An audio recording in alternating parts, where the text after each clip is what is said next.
My dad suddenly got very sick and had to go to the hospital. I can't go on our honeymoon because I need to be with him. So my husband says I should go alone. I was really excited about our honeymoon, but now it's not happening. My husband thinks I should still go by myself. But who goes on a honeymoon alone? Then something unexpected happened. My father-in-law, who was supposed to be in the hospital, appeared in front of me. "Why are you here, father-in-law?" "My name is Sarah. I've been with Mark for 5 years, and he finally asked me to marry him this summer." Looking back, those 5 years felt like a long time. We started visiting Mark's parents' house about a year into our relationship, and he met my parents who live far away too. But he always said, "Let's wait until work is more settled," without making a definite plan to get married. Lately he even joked, "Why change anything?" This made me worried. "Mark, I'm turning 30 soon. If you're not going to be honest with me, we might need to end things." After I said that, Mark finally asked me to marry him. We were close to each other's families and had already talked about everything, from our wedding plans to our honeymoon destination. All that was left was to make those plans happen. We decided to have a small wedding with just our closest friends and family. The only thing left was our honeymoon. Mark planned to spend the day at his parents' house to spend time with them. I had dinner with my parents, who came from out of town, and then went home alone. I packed our bags for the honeymoon and sent Mark a text before bed. "Mark, you did great today. I'm all set for our honeymoon tomorrow. I'm really excited about going to Italy." But I didn't hear back from Mark. I figured he must have been really tired from the wedding and fell asleep. I hoped he wouldn't oversleep for our flight the next day. Feeling a bit worried, I eventually fell asleep.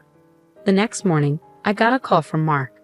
"Sarah, something really bad happened," Mark said quickly as soon as I answered the phone. "My dad collapsed and he's in the hospital. You'll have to go on our honeymoon alone today." "What? What do you mean?" I was shocked. "But your dad seemed fine at our wedding yesterday, didn't he?" "I'm just as surprised as you, Sarah. I need to stay with him, but you should still go on the honeymoon without me." "That's crazy. If your dad's sick, I can't just leave for our honeymoon. Who goes on a honeymoon alone anyway?" I asked which hospital his dad was in, but Mark wouldn't tell me. "If I told you, you want to come visit, right?" "Of course I would. Dad knows how much you've been looking forward to going to Italy. He insisted I should still let you go. Please respect his wishes. I won't be able to enjoy myself with everything that's happening. Will you come join me once he's feeling better?" "Definitely, I'll be there as soon as things calm down here." "Don't say as soon as things are settled. It might jinx it. Please, let me handle things here and go to Italy as planned. I'm almost at the hospital, so I won't be able to answer your calls. Talk to you later."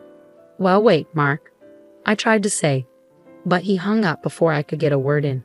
I called back right away, but his phone was off. I didn't even know which hospital he was heading to, so I couldn't rush to be with my father-in-law. Feeling helpless, the doorbell rang, startling me. When I opened the door, I was shocked. "Father-in-law?" There he was, standing at the door, supposed to be in the hospital after collapsing. "Are you okay? Your legs? They're working." I stammered, feeling like I was seeing a ghost. "What do you mean?" My father-in-law looked confused as I checked if he was really there. "Are you feeling all right?" "Oh, I had a bit too much to drink at the wedding yesterday, but I'm fine now. Sober as a judge this morning, and I drove here just fine after dropping Mark off." "After dropping Mark off?" "Yeah, you're going on your honeymoon, right? I dropped him off at the station, but then I realized I should have come to pick you up too. Let me take you to LaGuardia." I was really confused. My father-in-law, who was supposed to be in the hospital, dropped Mark off at the station. None of this made any sense. Then it hit me. My father-in-law mentioned LaGuardia, but we're supposed to fly from JFK to Italy, not LaGuardia Airport. "You said you'd take me to LaGuardia, but our honeymoon is in Italy." "Oh yes, that's what I thought too." I was surprised when Mark told me this morning that we changed our plans last minute and decided to go to Alaska instead. Alaska.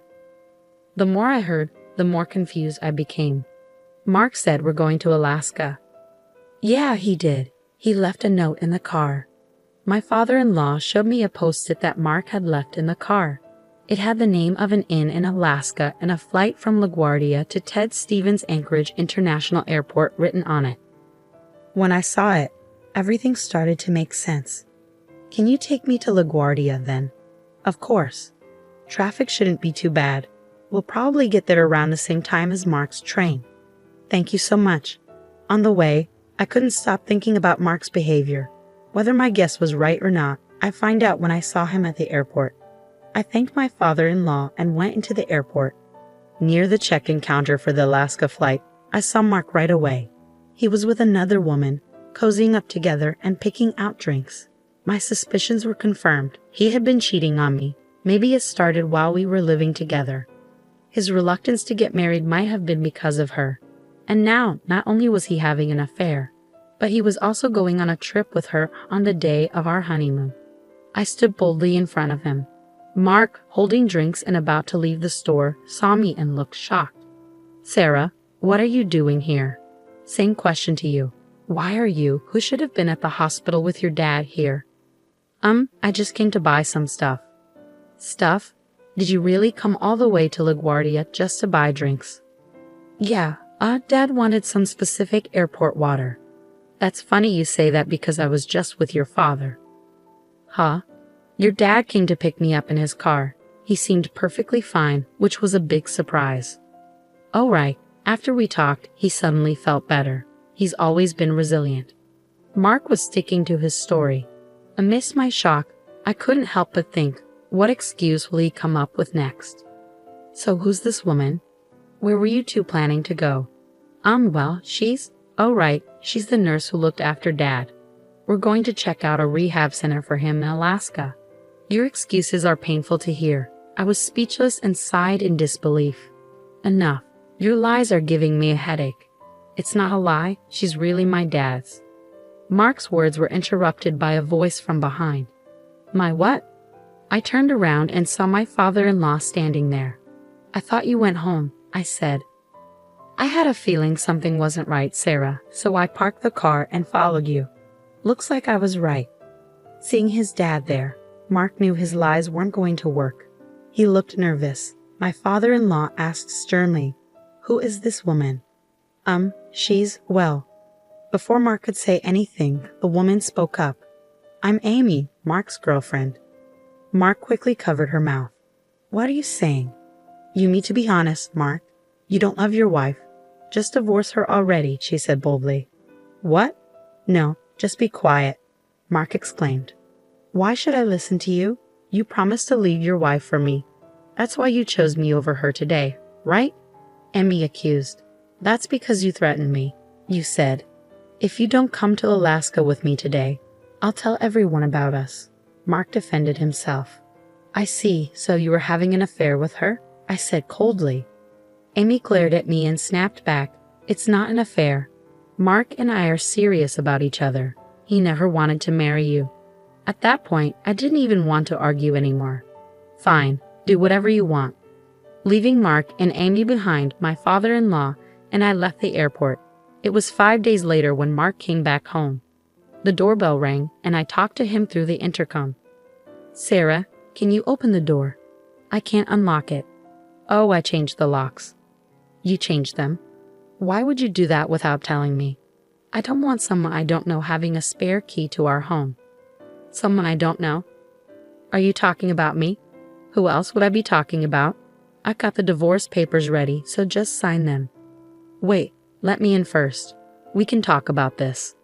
I kept the door chain on and passed the divorce papers through the crack. There's nothing to talk about. Once you sign these papers, can you leave right away? Don't be so angry.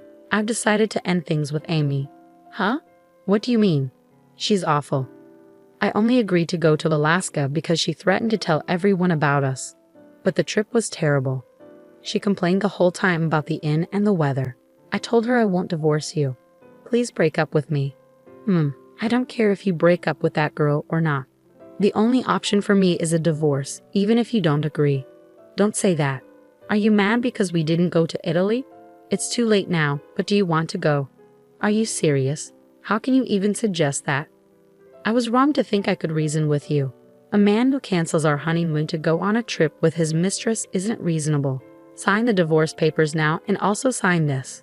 I handed him another document through the crack. What's this? He asked. It's a payment agreement for alimony and the cancellation fee for our honeymoon. I had a lawyer prepare it while you were away. I'm saying I don't want a divorce.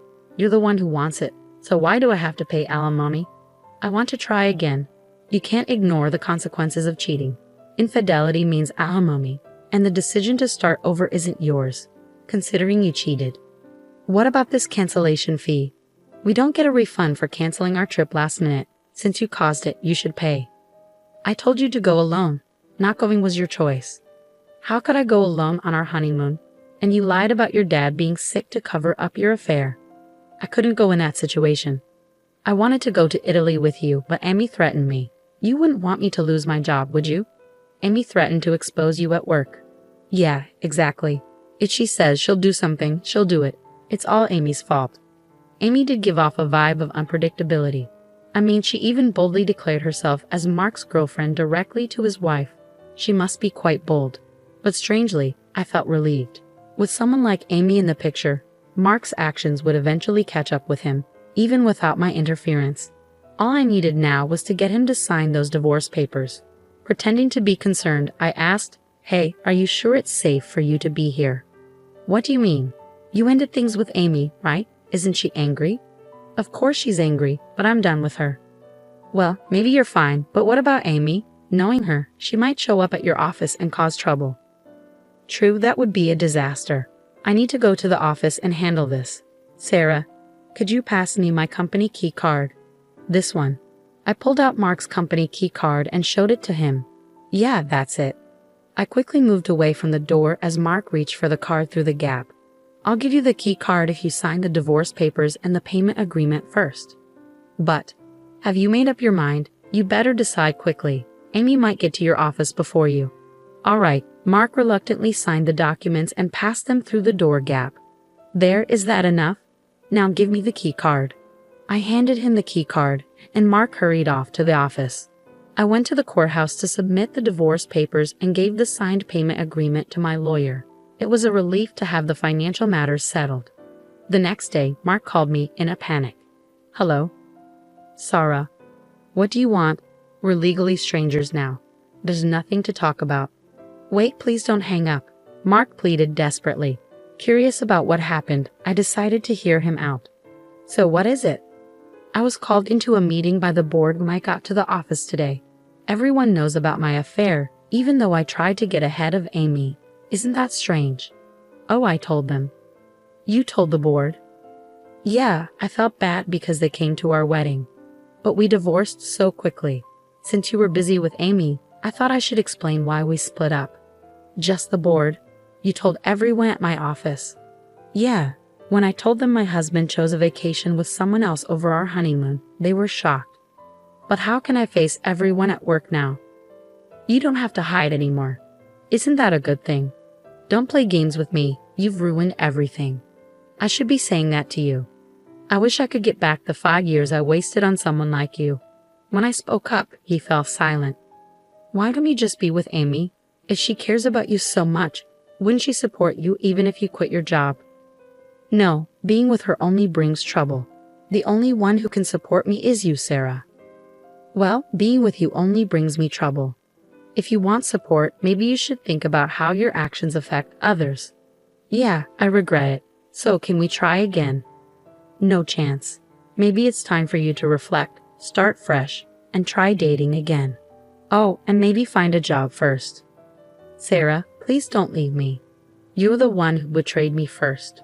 You'll have to live with your regret." I ended the call abruptly.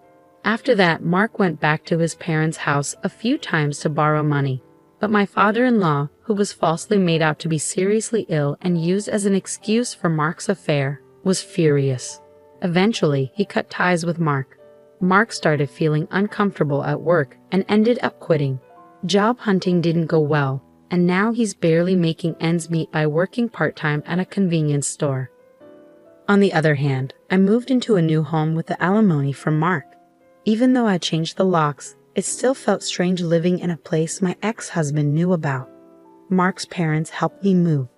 Maybe they saw it as a way to make up for their son's mistakes. I still keep in touch with them and have meals together occasionally. I may not get back the 5 years I spent with Mark, but I'm determined to find someone better next time.